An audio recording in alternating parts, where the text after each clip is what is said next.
Hello friend, आप सभी मसीह भाई बहनों को जय मसीह की।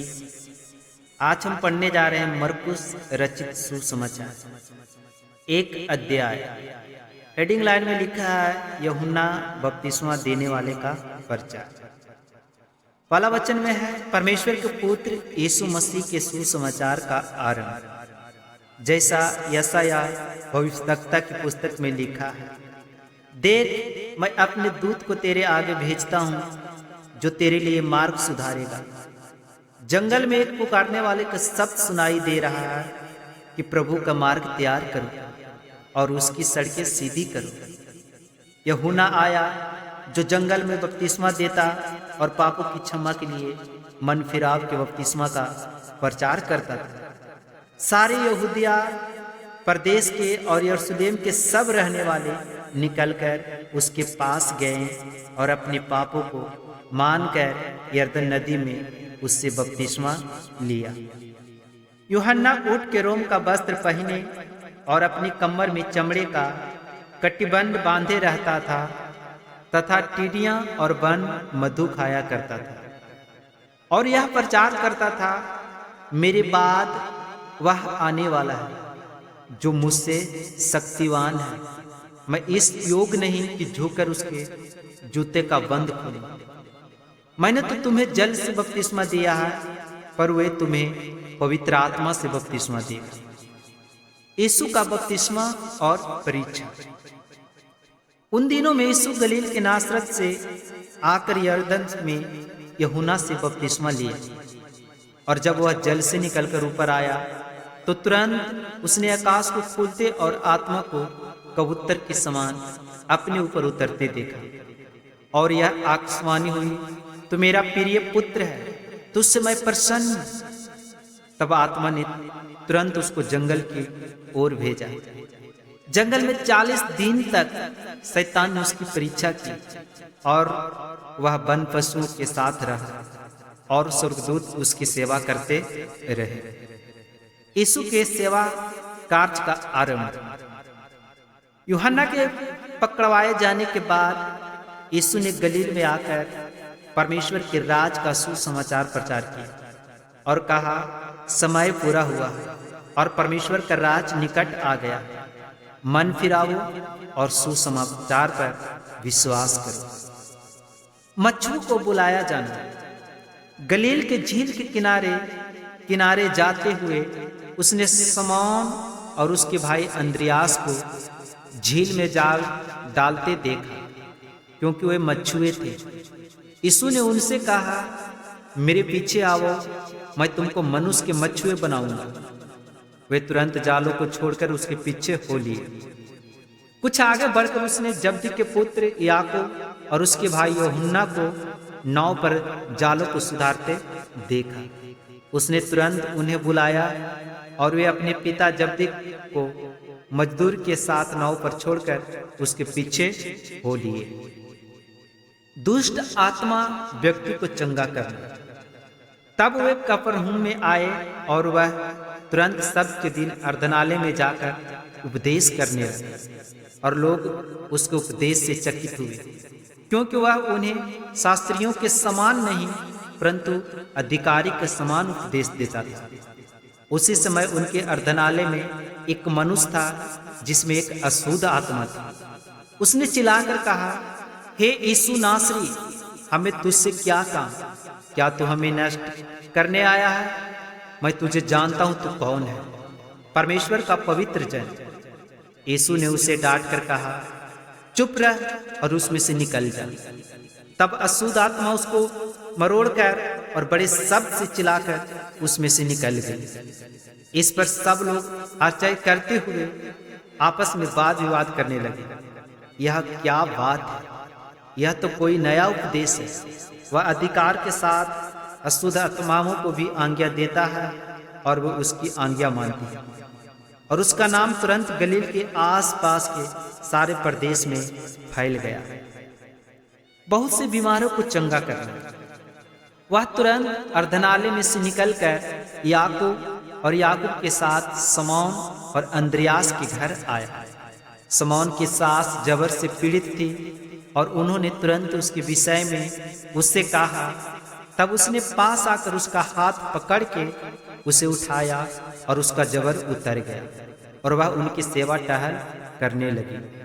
संध्या के समय जब सूरज डूब गया तो लोग सब बीमारों को और उन्हें जिसमें दुष्टतमाएं थे उसके पास लाए और सारा नगर द्वार पर इकट्ठा हुआ।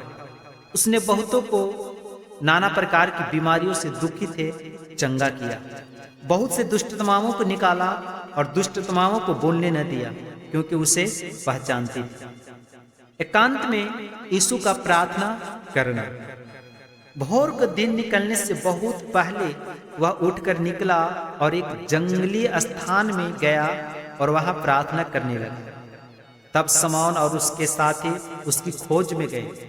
जब वह मिला तो उससे कहा, सब लोग तुझे ढूंढ रहे हैं। उसने उनसे कहा, आओ हम और कहीं आसपास की बस्तियों में जाएं कि मैं वहां भी प्रचार करूं, क्योंकि मैं इसीलिए निकला हूं। अतः वह सारे गलील में उनके अर्धनालों में जाकर प्रचार करता और दुष्टतमाओं को निकालता रहा। कोढ़ के रोगी को चंगा करना। एक कोढ़ी उसके पास आया, उससे विनती की और उसके सामने घुटने टेक कर उससे कहा, यदि तू चाहे तो मुझे शुद्ध कर सकता है। उसने उस पर तरस खाकर हाथ बढ़ाया और उसे छूकर कहा, मैं चाहता हूं तू शुद्ध हो जा। और तुरंत उसका कोढ़ जाता रहा और वह शुद्ध हो गया। तब उसने उसे चिताकर तुरंत विदा किया और उससे कहा, देख, किसी से कुछ मत कहना, परंतु जाकर अपने आप को याजक को दिखा और अपने शुद्ध होने के विषय में जो कुछ मूसा ने ठहराया है उसे भेंट चढ़ा कि उन पर गवाही। परंतु वह बाहर जाकर इस बात का बहुत प्रचार करने और यहाँ तक फैलाने लगा कि यीशु ही खुलम खुला नगर में ना जा सका, परंतु बाहर जंगली स्थानों में रहा और चारों ओर लोग उसके पास आते रहे। आमीन। आगे के वचन आने वाली वीडियो में लेकर आए। सबको जय मसीह। आमीन।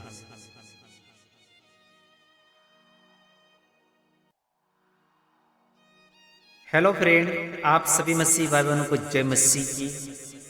आज हम पढ़ने जा रहे हैं मरकुस रचित सुसमाचार एक अध्याय। हेडिंग लाइन में लिखा है, यूहन्ना बपतिस्मा देने वाले का परिचय। पहला वचन में है, परमेश्वर के पुत्र यीशु मसीह के सुसमाचार का आरंभ। जैसा यशायाह भविष्यवक्ता की पुस्तक में लिखा है, देख, मैं अपने दूत को तेरे आगे भेजता हूँ जो तेरे लिए मार्ग सुधारेगा। जंगल में एक पुकारने वाले का शब्द सुनाई दे रहा है कि प्रभु का मार्ग तैयार करो और उसकी सड़कें सीधी करो। यूहन्ना आया जो जंगल में बपतिस्मा देता और पापों की क्षमा के लिए मन फिराव के बपतिस्मा का प्रचार करता था। सारे यहूदिया प्रदेश के और यरूशलेम के सब रहने वाले निकलकर उसके पास गए और अपने पापों को मानकर यरदन नदी में उससे बपतिस्मा लिया।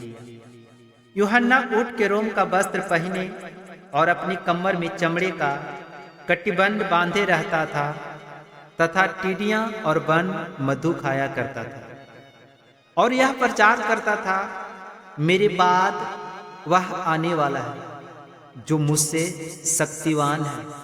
मैं इस योग नहीं कि झुककर उसके जूते का बंद खोलूं। मैंने तो तुम्हें जल से बपतिस्मा दिया है, पर वे तुम्हें पवित्र आत्मा से बपतिस्मा देगा। यीशु का बपतिस्मा और परीक्षा। उन दिनों में यीशु गलील के नासरत से आकर यरदन में यूहन्ना से बपतिस्मा लिया और जब वह जल से निकलकर ऊपर आया तो तुरंत उसने आकाश को खुलते और आत्मा को कबूतर के समान अपने ऊपर उतरते देखा और यह आकाशवाणी हुई, तो मेरा प्रिय पुत्र है, तुझसे मैं प्रसन्न। तब आत्मा ने तुरंत उसको जंगल की ओर भेजा। जंगल में 40 दिन तक शैतान ने उसकी परीक्षा की और वह वन पशुओं के साथ रहा और स्वर्गदूत उसकी सेवा करते रहे। यीशु के सेवा कार्य का आरंभ। यूहन्ना के पकड़वाए जाने के बाद यीशु ने गलील में आकर परमेश्वर के राज का सुसमाचार प्रचार किया। और कहा, समय पूरा हुआ और परमेश्वर का राज निकट आ गया। मन फिराओ और सुसमाचार पर विश्वास करो। मच्छुओं को बुलाया जाना। गलील के झील के किनारे किनारे जाते हुए उसने शमौन और उसके भाई अंद्रियास को झील में जाल डालते देखा, क्योंकि वे मच्छुए थे। यीशु ने उनसे कहा, मेरे पीछे आओ, मैं तुमको मनुष्य के मच्छुए बनाऊंगा। वे तुरंत जालों को छोड़कर उसके पीछे हो लिए। कुछ आगे बढ़कर उसने जब्दी के पुत्र याकूब और उसके भाई यूहन्ना को नाव पर जालों को सुधारते देखा। उसने तुरंत उन्हें बुलाया और वे अपने पिता जब्दी को मजदूर के साथ नाव पर छोड़कर उसके पीछे हो लिए। दुष्ट आत्मा व्यक्ति को चंगा करना। तब वे कफरनहूम में आए और वह तुरंत सबके दिन अर्धनाले में जाकर उपदेश करने लगे, और लोग उसके उपदेश से चकित हुए, क्योंकि वह उन्हें शास्त्रियों के समान नहीं परंतु अधिकारी के समान उपदेश देता था। उसी समय उनके अर्धनाले में एक मनुष्य था जिसमें एक अशुद्ध आत्मा थी।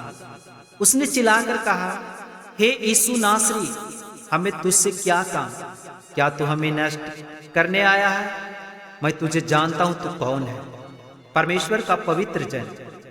यीशु ने उसे डांट कर कहा, चुप रह और उसमें से निकल जा। तब अशुद्ध आत्मा उसको मरोड़कर और बड़े शब्द से चिल्लाकर उसमें से निकल गई। इस पर सब लोग आश्चर्य करते हुए आपस में वाद विवाद करने लगे, यह क्या बात है? यह तो कोई नया उपदेश है। वह अधिकार के साथ अशुद्ध आत्माओं को भी आज्ञा देता है और वो उसकी आज्ञा मानती है। और उसका नाम तुरंत गलील के आसपास के सारे प्रदेश में फैल गया। बहुत से बीमारों को चंगा करना। वह तुरंत अर्धनाले में से निकलकर याकूब और याकूब के साथ शमौन और अंद्रियास के घर आया। शमौन की सास जबर से पीड़ित थी और उन्होंने तुरंत उसके विषय में उससे कहा। तब उसने पास आकर उसका हाथ पकड़ के उसे उठाया और उसका जबर उतर गया और वह उनकी सेवा टहल करने लगी। संध्या के समय जब सूरज डूब गया तो लोग सब बीमारों को और उन्हें जिसमें दुष्टआत्माएं थे उसके पास लाए, और सारा नगर द्वार पर इकट्ठा हुआ। उसने बहुतों को नाना प्रकार की बीमारियों से दुखी थे चंगा किया। बहुत से दुष्टआत्माओं को निकाला और दुष्टआत्माओं को बोलने न दिया, क्योंकि उसे पहचानती थी। एकांत में यीशु का प्रार्थना करना। भोर को दिन निकलने से बहुत पहले वह उठकर निकला और एक जंगली स्थान में गया और वहां प्रार्थना करने लगा। तब शमौन और उसके साथी उसकी खोज में गए। जब वह मिला तो उससे कहा, सब लोग तुझे ढूंढ रहे हैं। उसने उनसे कहा, आओ हम और कहीं आसपास की बस्तियों में जाएं कि मैं वहां भी प्रचार करूं, क्योंकि मैं इसीलिए निकला हूं। अतः वह सारे गलील में उनके अर्धनालों में जाकर प्रचार करता और दुष्टआत्माओं को निकालता रहा। कोढ़ के रोगी को चंगा करना। एक कोढ़ी उसके पास आया, उससे विनती की और उसके सामने घुटने टेककर उससे कहा, यदि तू चाहे तो मुझे शुद्ध कर सकता है। उसने उस पर तरस खाकर हाथ बढ़ाया और उसे छूकर कहा, मैं चाहता हूं तू शुद्ध हो जा। और तुरंत उसका कोढ़ जाता रहा और वह शुद्ध हो गया। तब उसने उसे चिताकर तुरंत विदा किया और उससे कहा, देख, किसी से कुछ मत कहना, परंतु जाकर अपने आप को याजक को दिखा और अपने शुद्ध होने के विषय में जो कुछ मूसा ने ठहराया है उससे भेंट चढ़ा कि उन पर गवाही हो। परंतु वह बाहर जाकर इस बात का बहुत प्रचार करने और यहाँ तक फैलाने लगा कि यीशु ही खुलम खुला नगर में ना जा सका, परंतु बाहर जंगली स्थानों में रहा और चारों ओर लोग उसके पास आते रहे। आमीन। आगे के वचन आने वाली वीडियो में लेकर आए। सबको जय मसीह। आमीन।